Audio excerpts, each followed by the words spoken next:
မ်းကြောင်းလေးတွေဆက်ပြီးတော့ပေါင်းစပ်ပြပါမယ်ဒါကအသက်လမ်းကြောင်းဆိုပါစို့သက်လမ်းကြောင်းကခွေထွက်လာတော့လမ်းကြောင်းဒီလမ်းကြောင်း traveling line လို့ခေါ်တဲ့လမ်းကြောင်းခီးထွက်လမ်းကြောင်းတစ်ခုဒီလိုလာကြုံကုန်တိရောက်လာခဲ့ပြီဆိုရင်ဒါနိုင်ငံရချတို့ခီးတွားရပါလိမ့်မယ်နိုင်ငံရချတို့ခီးတွားရမယ်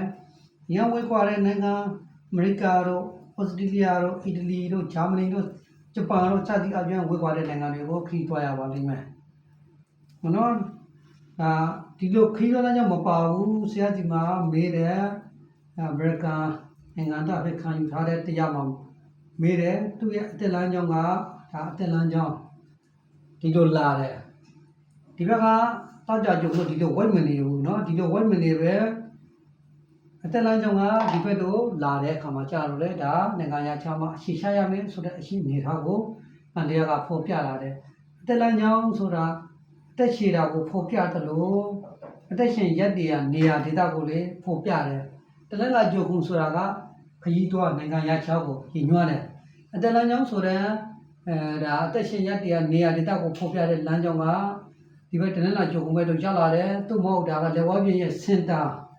ကိုကြိုလန်သွားတယ်ဆိုလို့ရှိရင်တလက်လာကြုံပဲတော့ပါတော့ပြီအဲ့ဒါဆိုလို့ရှိရင်နိုင်ငံခြားမှာရှေ့ရှနေထိုင်ရမယ်နိုင်ငံခြားတော့ရောက်မယ်ဂျပန်ကိုရီးယားစသည်အပြင်ဝေးကွာတဲ့နိုင်ငံတွေတော့ရောက်မယ်ဒါကကြတော့နီးစပ်တဲ့ထိုင်းတို့တရုတ်တို့ဒီလိုမျိုးနိုင်ငံတွေမဟုတ်ပဲဝေးကွာတဲ့နိုင်ငံတွေတော့ရောက်မယ်လို့ညွှန်းတယ်အဲ့ဒါပြီးတော့အဲ့ဒါတလက်လာကြုံကနေပြီးတော့နောက်ထပ်ဒီလက်ကလေးတော့တက်တဲ့လမ်းကြောင်းကိုကန်လမ်းကြောင်းလို့ခေါ်တယ်ပေါ့နော်ကန်လမ်းကြောင်းဒီ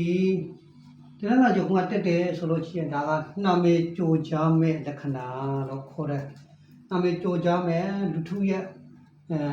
အသေးကြိုဖြစ်မယ်ပေါ့နော် professional line လူထုနဲ့စစ်တွေလောက်ခွင့်ရမယ်ဗေဒင်ဆရာတွေဖြစ်မယ်အမှုပညာရှင်တွေဖြစ်မယ်စာရေးဆရာတွေအမှုပညာကစားသေးတွေဒါမျိုးတွေဖြစ်တဲ့သူတွေနာမည်ကြိုရောက်တဲ့သူတွေဖြစ်မယ်ဒါကတော့ကလန်းကြောင်းအောင်မြင်လမ်းကြောင်းဒါအောင်တနင်္ဂနွေလမ်းကြောင်းလို့ခေါ်တဲ့လမ်းကြောင်းကတနင်္လာကျုံကနေပြီးတော့တက်မယ်ဆိုလို့ရှိရင်